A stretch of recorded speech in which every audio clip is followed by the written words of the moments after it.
नमस्कार, आप देख रहे हैं इंडिया उपदेश और मैं हूं आपके साथ सना हुसैन। जिले के थाना इनायत नगर क्षेत्र के ग्राम परसावा के ब्राह्मण मृतक ओम प्रकाश पांडे की कुछ दबंगों के द्वारा हत्या करके शव को घर के बाहर फेंकने पर गहरी नाराजगी ब्राह्मण समाज के लोगों ने व्यक्त की है। शहर के एक होटल में प्रेस कॉन्फ्रेंस के दौरान बसपा के लोकसभा प्रत्याशी सच्चिदानंद पांडे ने दोषियों पर मुकदमा दर्ज करने की मांग की है। आरोपियों को बचा रही पुलिस पर भी गंभीर आरोप लगाया है। उन्होंने कहा कि कुछ जाति विशेष के अराजक तत्वों द्वारा ओम प्रकाश पांडे की निर्मम हत्या कर दी गई थी।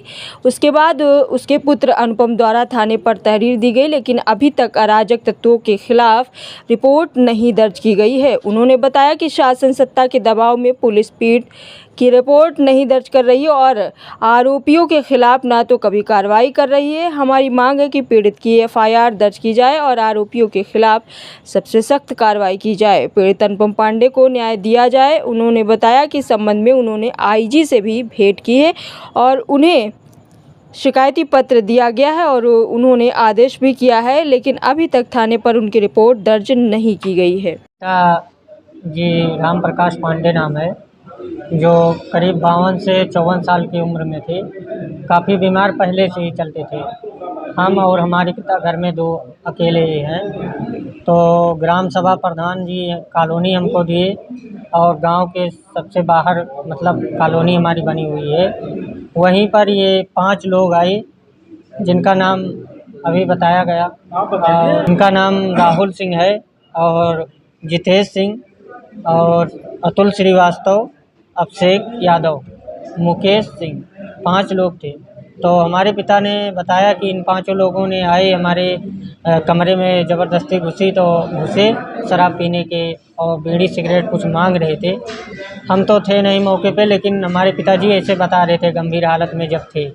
तो बोले कि हमने मना करा और उनको कहा कि रात हुई है, हमारी तबीयत ठीक नहीं है, घर जाओ। तो उसी के कारण हमारे पिता को बहुत मारे, मतलब उनका ब्लड बहुत ज़्यादा बह गया था।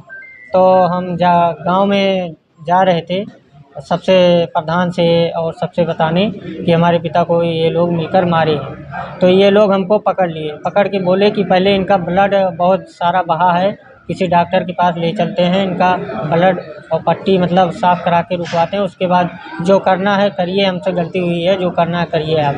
तो हमने पहले फिर गए डॉक्टर के पास, सुई दवाई लोकल में करवाया और सुबह फिर सबको एकत्रित किया, ग्राम सभा प्रधान को गांव में सबको बुलाया कि हमारे पिताजी की हालत ऐसे ऐसे इन्होंने कर डाली है।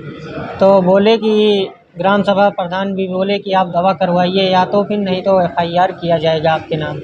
तो ये सभी लोग बोले एकत्रित होके कि हम दवा कराएंगे जब तक ठीक नहीं हो जाती। तो प्रधान जी ने बोला चलो ठीक है।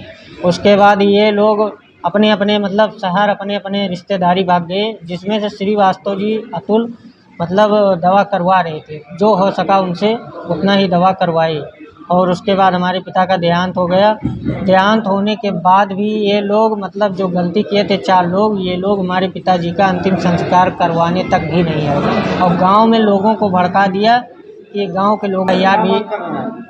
हम तो मांग यही सरकार से कर रहे हैं कि हमको न्याय चाहिए और गांव से भी हमको न्याय मिले, हमें इस तरीके से मतलब ना देखा जाए।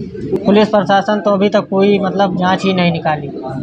पोस्टमार्टम के मतलब गए थे तो पोस्टमार्टम में भी कुछ निकला ही नहीं अभी तक। वो तो बोल रहे हैं कि फेफड़े की वजह से ख़त्म हुई है, जबकि वो मरीज़ थे, मानने को मैं तैयार हूँ मरीज़ थे, लेकिन उनको बेरहमी से मारा गया, इस कारण वो हमारे पिताजी ख़त्म हुए।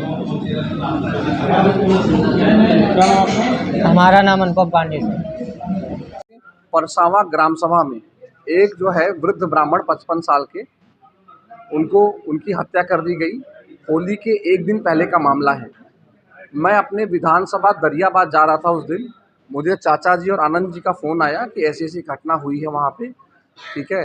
तो मुझे ऐसा लगा कि मतलब घटना हुई है तो वहाँ पर शासन प्रशासन जो है बिल्कुल निरपेक्ष होके काम करेगा। तो मैंने बोला कि आप लोग देख लीजिए, अगर कुछ नहीं होता है तो फिर मैं वहाँ पे आता हूँ।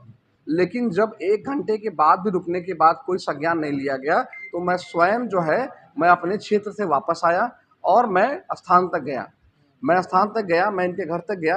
वहाँ देखा मैंने कि वहाँ पे जो है इनके गांव के लोग जो हैं, जबकि इनके गांव में जो इनका गांव ब्राह्मण बाहुल गांव है, वहाँ पे लोग जो हैं इनके साथ खड़े नहीं थे, कोई आदमी नहीं था। मैंने उन आदमियों को भी जगाया, बताया कि भैया आपके घर में ये आपके बगल में घटना हुई, आप लोग को मालूम है? कुछ लोग को मालूम था, कुछ लोग बोलना ही नहीं चाह रहे थे। इतनी दबंगई और इतना डर है।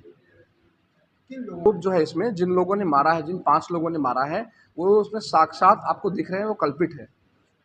तो वो जो 5 लोग हैं जो आप लोग को नाम दिया गया है, तो उसके खिलाफ जो है इनका आरोप है। पीएम रिपोर्ट में, जैसा कि पीएम रिपोर्ट अभी हमें नहीं मिली है, पीएम रिपोर्ट के बारे में मैंने जिक्र किया था एसएचओ इनायत नगर के साथ। तो पीएम रिपोर्ट उनके हिसाब से बताया जा रहा है कि पीएम रिपोर्ट में आया है कि इनकी मृत्यु जो है फेफड़े की इन्फेक्शन की वजह से हुई है, जबकि वो जो वृद्ध थे 55 साल उनकी उम्र थी, उनको ब्लड प्रेशर शुगर पहले से था। तो आप समझ सकते हैं उनकी क्या दयनीय कंडीशन थी। उस पे उनको मार लगी है, लोगों ने लात घूंसों से सीने पे, हाथ पे, सर पे मारा है। सर पे जो है उनके चोट भी लगी थी, वो भी पीएम रिपोर्ट में होगी, ठीक है। उसकी वजह से उनकी तबीयत और ख़राब हुई है। 6-7 दिन उनकी जो लोकल डॉक्टर से दवाई हुई है, वो सर्वाइव नहीं कर पाए हैं। धन और दवा के अभाव में उनकी जान गई है। ये पूरा मामला है। संदीप सिंह, मुझे लगता है इसमें ये जो है इसमें बायस्ड होकर काम कर रहे हैं, जबकि उनको संविधान पे शपथ दिलाई जाती है कि आप कोई भी धर्म जाति को ध्यान में ना रखते हुए आप धर्मनिरपेक्ष आप जो है फैसला करेंगे और आप कानून का पालन करेंगे। तो उनका काम बनता था, अगर गांव का पंच, गांव का प्रधान अगर इनके साथ खड़ा है, अगर इन्होंने पंचायत की है, तो इसका मतलब कुछ सत्यता होगी, ठीक है। तो उनको प्रॉपर तरीके से जांच करानी चाहिए थी। लेकिन आप समझिए, हम सब लोग गए, गांव के वरिष्ठ गए, लेकिन उसके बाद भी उन्होंने एफआईआर तक दर्ज नहीं किया। ये बहुत शर्म की बात है पुलिस प्रशासन के लिए, मैं बोलूँगा। और मैं ये भी मांग करता हूँ, जो एसएचओ संदीप सिंह हैं, उनके खिलाफ भी कार्रवाई करनी चाहिए, उनके ऊपर मुकदमा करना चाहिए इसके लिए। उच्च अधिकारियों से मिले, उनके आश्वासन पे हमें विश्वास है। लेकिन मेरा एक और चीज़ कहना है कि जब संदीप सिंह जैसे लोग अगर थाने में जो बैठे हैं, जो न्याय नहीं कर सकते, जो एक निष्पक्ष न्याय नहीं कर सकते, उनको थाने में रहने का कोई अधिकार नहीं है। उनको सस्पेंड करना चाहिए तत्काल प्रभाव से, उनके ऊपर जांच बिठानी चाहिए। हो सकता है वो कहीं से प्रभावित हों, ठीक है। क्योंकि मैंने स्वयं 2 बार उनको फ़ोन किया, 2 बार जो है मैंने उनको बोला कि भाई साहब आप जांच बिठाइए, कम से कम मामला क्या है वो साबित हो जाएगा कि क्या गलत है क्या सही है। एफआईआर हम इनको लेके, पीड़ित को लेके हम लोग गए थे कल माननीय आईजी साहब के पास, उन्होंने पूरा मामला सुना है। लिखित में हम लोगों ने एफआईआर लेटर दिया हुआ है, उन्होंने आगे फॉरवर्ड किया हुआ है। एफआईआर दर्ज हुआ नहीं हुआ इसकी कोई अधिकृत जानकारी हमारे पास अभी नहीं है फिलहाल। ये होली के 1 दिन पहले का मामला है ये, और अभी तक कोई एफआईआर दर्ज नहीं है। ये मामला बहुत संगीन मामला है, ठीक है। और अगर इसी प्रकार के मामले अगर हम लोग समाज में रह के अनदेखा करते रहेंगे, तो आप समझिए ये समाज में अराजकता फैलती जाएगी। जैसा कि ये सरकार, जैसा कि मुख्यमंत्री जी स्वयं बोलते हैं कि इस समाज में अराजक तत्वों की ज़रूरत नहीं है। तो मुख्यमंत्री जी, ये कौन है लोग? क्या इनकी समाज में ज़रूरत है? पहले से इनके नाम पे मुकदमे हैं। ये गांव में ये एक अच्छे मनुष्य के तौर पे नहीं है। ये मारपीट करते हैं, ये दारू शराब पी के दंगा फसाद करते हैं। तो ये आपको डिसाइड करना है कि उस गांव में अराजक तत्वों के ऊपर क्या कार्रवाई करनी चाहिए। ये मैं आपके ऊपर छोड़ता हूँ, क्योंकि मैं आप सबके लिए, आप समझिए, आप इस देश के, आप इस राज्य के जो मुख्यमंत्री हैं, मैं आपका भी सम्मान करता हूं, लेकिन आपके नेतृत्व में कहीं ना कहीं यहाँ पे अनबायस्ड होके आपका शासन प्रशासन काम करे। मैं यही आपसे निवेदन करता हूं। तो आप भी इस मामले को देखें, शासन को, प्रशासन को आप भी थोड़ा सख्त करें। और जो एसएचओ हैं, मैं उनकी मांग करता हूं उनको सस्पेंड किया जाए, वो इस लायक नहीं है। मैं फिर से बोलूँगा, क्योंकि वो अनबायस्ड होकर यहाँ पे काम कर रहे हैं।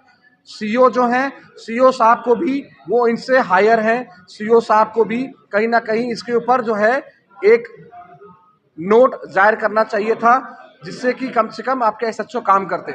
मैंने सीओ साहब से भी पर्सनली बात किया, उनका फ़ोन मुझे स्वयं आया था और इस मामले के बारे में मैंने अवगत कराया, लेकिन उनका भी कोई सूचना, कोई एफआईआर की सूचना कुछ नहीं प्राप्त हुई, ठीक है। तो ये शासन, ये प्रशासन है, आप देखिए जो ये अन्याय हुआ है, इसमें कहीं ना कहीं बच्चे को न्याय मिले।